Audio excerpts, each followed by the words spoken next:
Διά και εφημέρια και καντιλανάφτη. Μην αφήνεις τους Μπολσεβίκους να πάρουν τα οικόπεδα και τα χωράφια της ενορίας σου. Εσύ! Η ψυχή θα παραδώσεις αν αφήσεις τους εχθρούς της Εκκλησίας να φάνε αυτά που μέχρι τώρα τρώγαμε εμείς. Εσύ! Πες μου! Εσύ! Γιατί δεν μου λες! Δεν ξέρω, δεν ξέρω. Αν η Παναγία στο σταυρό που σας κάνω, δεν ξέρω. Δεν ξέρεις, Δεν ξέρεις! Α, ώστε ορκίζεσαι κιόλας και δεν εσχύνεσαι κατηραμένε! Μα τι έχω κάνει, ρε παιδί, τι έχω κάνει. Ακριβώς! Δεν έχεις κάνει τίποτα. Τίποτα για να διαφυλάξεις το λάδι και τα φυτίλια του Αγίου. Πού πας! Πού πας! Δεν πάω, ρε παιδί, στους δικούς μου πάω, στη Θεσσαλονίκη. Κάτσε εδώ! Μαζί μας!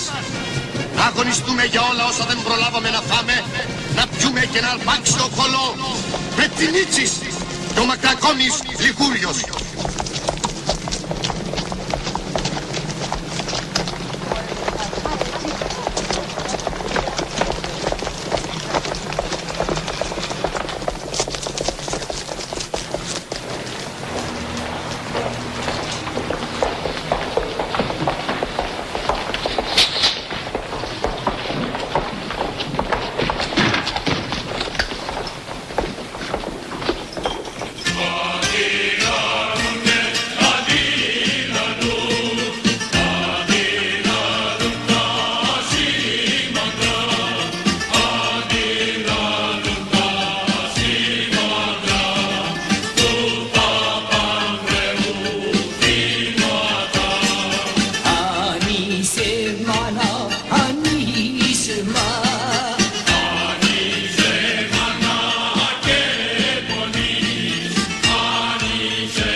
Καλησπέρα σας πέρα για πέρα.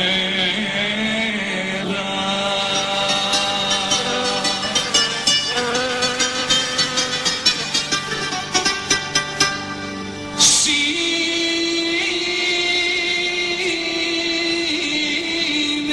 ο Περδές μας θα δείξει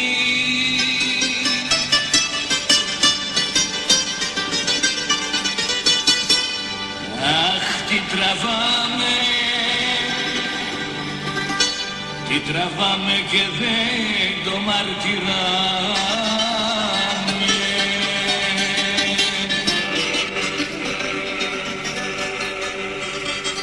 Υπομονή και κουράγιο.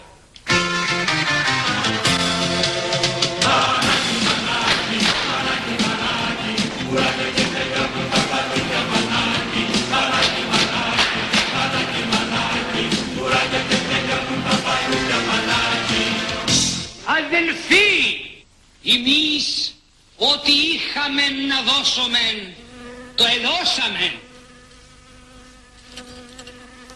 Απάνω τους αδέλφια, το πρωτάθλημα μας ανήκει.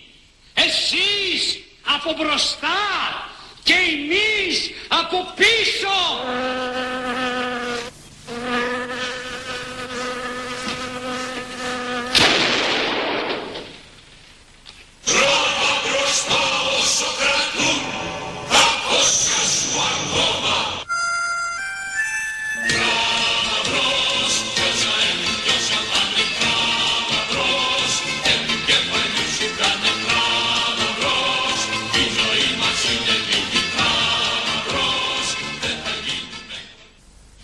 Και τώρα απευθύνομαι εις ημάς, άξια τέκνα της Μαρχάλας. Τι λέτε δι' αυτήν την πρόκληση? Τι λέμε όλοι εμείς για αυτήν τη ληστρική επίθεση εναντίον μας? Εμείς τι λέμε?